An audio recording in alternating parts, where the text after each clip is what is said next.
Hello বন্ধুরা, সবাই কেমন আছো? আশা করছি সবাই ভালো আছো। মন্দিরা ফুড চ্যানেলে সবাইকে স্বাগত জানাচ্ছি। আজকে মন্দিরা ফুড চ্যানেলের রেসিপি হচ্ছে কাতলা মাছের দু পেঁয়াজা। তো এই সুস্বাদু দু পেঁয়াজাটা আমি কিভাবে বাড়িতে বানিয়েছি চলো দেখে নিই। যাবার আগে যারা যারা এখনও আমার চ্যানেলটাকে সাবস্ক্রাইব করোনি, প্লিজ প্লিজ প্লিজ আমার চ্যানেলটাকে সাবস্ক্রাইব করে আমার পাশে থাকো। তো চলো এই রান্নাটা শুরু করি। কিভাবে রেঁধেছি তোমাদের দেখাই। তো প্রথমে আমি মাছগুলোতে নুন হলুদ মাখিয়ে নেব। তো প্রথমে দিয়ে দিচ্ছি নুনটা, এখন দিয়ে দিচ্ছি হলুদ গুঁড়ো, দিয়ে সুন্দর করে মাখিয়ে মাছগুলোকে রেখে দেব। আর এই দেখো, এদিকে কড়াইটা বসিয়ে রেখেছি, কড়াইটা গরম হলে দিয়ে দেব তেল। এই যে নুন হলুদ মাখিয়ে মাছটা রেখে দিলাম, আর এদিকে কড়াইটা বসিয়েছিলাম, দিয়ে দিচ্ছি তেল ভাজার জন্য। মাছগুলোকে একটু লাল লাল করে ভেজে নেব। এই যে মাছগুলো দিয়ে দিচ্ছি,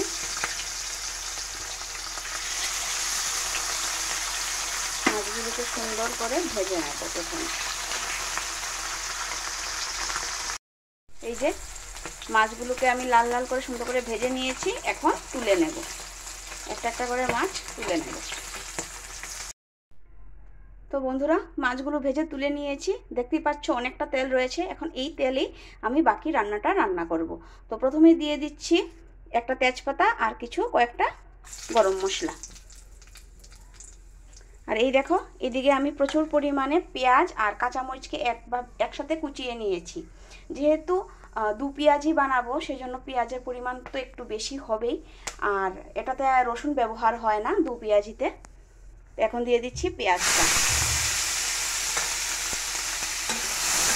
দিয়ে ভালো করে সুন্দর করে নাড়িয়ে নেব।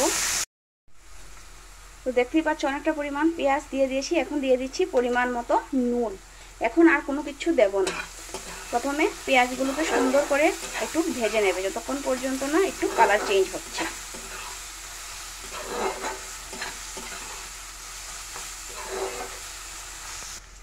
পেঁয়াজের কালারটা চেঞ্জ হয়ে গেছে, এখন দিয়ে দিচ্ছি বেশ পরিমাণে একটু আদা বাটা, দিয়ে দেব পরিমাণ মতো হলুদ গুঁড়ো।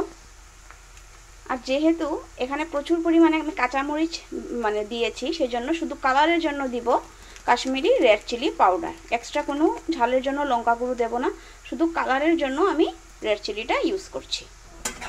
সবগুলোকে একসাথে সুন্দর করে কষিয়ে নেব। তোমরা যদি চাও এখানে ঝালটা কম বেশ করতে পারো তোমাদের অনুযায়ী।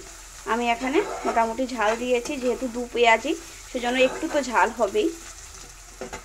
এখন ভালোভাবে কষানো পর্যন্ত অপেক্ষা করব। এই দেখো বন্ধুরা, মশলাটা ভালোভাবে কষানো হয়ে গেছে। আর এই যে দেখতে পাচ্ছ উপর থেকে তেলও ছেড়ে দিয়েছে। এখন এই অবস্থায় দিয়ে দেব টমেটো কুচি। তোমরা চাইলে টমেটো পেস্টও ইউজ করতে পারো, যার যেটা ইচ্ছা, এতে কোনো অসুবিধা নেই। এখন টমেটোগুলোকে ভালোভাবে মশলার সাথে কষিয়ে নেব, যতক্ষণ পর্যন্ত না টমেটোগুলো গলে যাচ্ছে। এই যে মশলাটা ভালোভাবে কষানো হয়ে গেছে, দেখতেই পাচ্ছ তেলও ছেড়ে দিয়েছে। তার মানে আমাদের মশলা ভাজা কমপ্লিট হয়ে গেছে বা কষানো কমপ্লিট হয়ে গেছে। এখন দিয়ে দেব গ্রেভির জন্য পরিমাণ মতো জল। যেহেতু এটা মাছের দু পেঁয়াজি, সুতরাং তোমরা বন্ধুরা বুঝতেই পারছো যে বেশি ঝোল হবে না। বলে না গা মাখা সেরকম।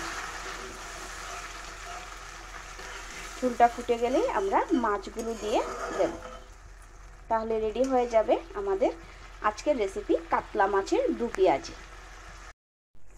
এই যে কি সুন্দর দেখো, ঝোলটা ফুটে উঠেছে, কালারটাও খুব সুন্দর এসেছে। এখন দিয়ে দেব ভেজে রাখা মাছগুলো, যাতে মাছের ভেতরেও মশলাগুলো, আমরা যে মশলা দিয়েছি সেগুলো সুন্দরভাবে ঢুকে যায় আর খেতে খুব টেস্টি লাগে। এই যে দিয়ে দিলাম, একটু উল্টিয়ে পাল্টিয়ে দিয়ে দেব। 3-4 মিনিট পর আমরা তরকারিটা নামিয়ে নেব। আর নামানোর আগে উপর থেকে একটু ধনিয়া পাতা ছড়িয়ে দেব, তাহলে রেডি হয়ে যাবে আজকে আমাদের স্পেশাল কাতলা মাছের দু পেঁয়াজি। টেস্টি টেস্টি কাতলা মাছের দু পেঁয়াজি রেডি হয়ে গেছে। এখন নামিয়ে নেব। নামানোর আগে উপর থেকে এই যে একটু ধনিয়া পাতা ছড়িয়ে দিলাম, তাতে ফ্লেভারটা খুব মানে মজা হয়। তো এখন আমি তরকারিটা নামিয়ে নিচ্ছি। এই যে তরকারিটার ফাইনাল লুক, কাতলা মাছের দু পেঁয়াজি রেডি হয়ে গেছে। আশা রাখছি বন্ধুরা তোমাদের আমার এই ভিডিও রেসিপিটা অবশ্যই ভালো লেগেছে। তোমাদের লাইকস, কমেন্টস এবং শেয়ারের অপেক্ষায় রইলাম। আবার নতুন ভিডিও নিয়ে হাজির হব। আজকের জন্য টাটা।